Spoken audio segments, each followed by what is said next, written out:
ఒక అగ్నిశిల పుట్టింది. దానిలో దాగి ఉన్న శక్తి సృష్టిని మార్చగలదు. ఆ శక్తి భూమిని ఎంచుకుంది. దాని రాకతో ప్రపంచ చరిత్ర మారిపోయింది. దేవతల నగరం వారణాసి. యుగాలుగా నిద్రపోయిన శక్తి మళ్ళీ మేల్కొంది. యుగాలుగా మూసి ఉన్న ద్వారం ఆ శక్తి తాకినప్పుడు మళ్ళీ తెరుచుకుంది. ఇవి సాధారణ శిలాశాసనాలు కావు. ఇది ఒక హెచ్చరిక.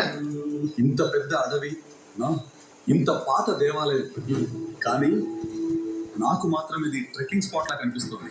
ఇంత లోతైన అడవిలో ఇంత పాత దేవాలయం దాగి ఉందంటే ఇక్కడ రహస్యం మాత్రం చిన్నది ఉండదు. ఇంత పెద్ద రహస్యాన్ని ఇక్కడే దాచేశారు అంటే ఆశ్చర్యంగా ఉంది. ఇది రహస్యం కాదు, ఒక హెచ్చరిక. ఆకాశం నుంచి వచ్చిన శక్తి. ఆఫ్రికా అడవులు. ఇక్కడ ప్రతి అడుగు కూడా అడ్వెంచర్. కానీ మనం వెతుకుతున్న రహస్యం ఈ జంతువుల కంటే కూడా పెద్దదనిపిస్తోంది. ఇదే ఆ స్థలం. శిలాశాసనం చెప్పిన రహస్యం ఇక్కడే ఉంది. మంచు మధ్యలో దేవాలయం. అంటే మనం వెతుకుతున్న శక్తి నిజంగానే ఉందన్నమాట. ఈ లిపి చూడండి, ఇది వేల సంవత్సరాల క్రితం చెక్కిన శిలాశాసనం. ఏం చెప్తుంది? ఆకాశం నుంచి వచ్చిన శక్తి మళ్ళీ మేల్కొనే రోజు దగ్గరలో ఉందని. కానీ ఆ శక్తిని వెతుకుతున్న వారు మనమే ఒక్కరమే కాదు. శతాబ్దాలుగా మనుషులు దేవుళ్ల కథలు వింటూ జీవిస్తున్నారు. కానీ ఇప్పుడు దేవుళ్ల శక్తి మన చేతుల్లోకి రావాల్సిన సమయం వచ్చింది. కుయుంబి హెస్ట్ ప్రపంచమంతా ఒకే శక్తిని వెతుకుతోంది. కానీ ఆ శక్తిని నియంత్రించగల వ్యక్తి ఒక్కడే, నేనే. ఇది సాధారణ తలుపు కాదు, ఇది ఒక పరీక్ష. రుద్ర, జాగ్రత్తగా ఉండు. ఇక్కడ ఏదో తప్పుగా అనిపిస్తోంది. రుద్ర, ఈ లిపి ఇది సాధారణ శిలాశాసనం కాదు. ఇది ఒక ద్వారం. రుద్ర, ఇది ఏమిటి? తెలియదు, కానీ ఇది తెలుసుకున్న తర్వాత మన ప్రపంచం మారిపోవచ్చు.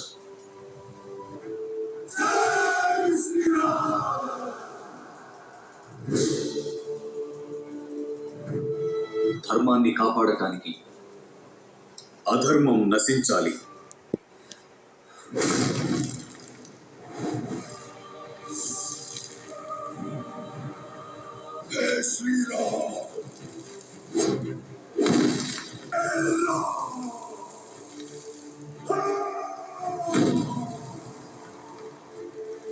చివరికి వారు దాన్ని కనుగొన్నారు. వాళ్ళను వెంటనే పట్టుకోండి. పోర్టల్ మన చేతుల్లో ఉండాలి. రుద్ర, ఇది అదే పోర్టల్ కదా? అవును, ఇదే కాలద్వారం. మనకు కావాల్సినది ఇదే. కానీ ఇప్పుడు మనం ఒంటరిగా లేవు. రుద్ర, వాళ్ళు వచ్చేసారు. ఇక్కడ నుంచి వెంటనే బయటపడాలి. రుద్ర, ఆలయం కూలిపోతుంది.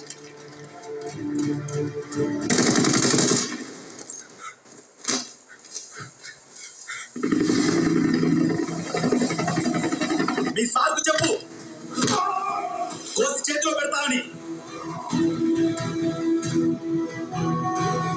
ఈ శక్తి స్వార్థపరుల కోసం కాదు. లోభం ఉన్న వాళ్ళు దైవ శక్తిని పొందలేరు. ఇప్పుడు నా శక్తి ఎలా ఉంటుందో చూడండి.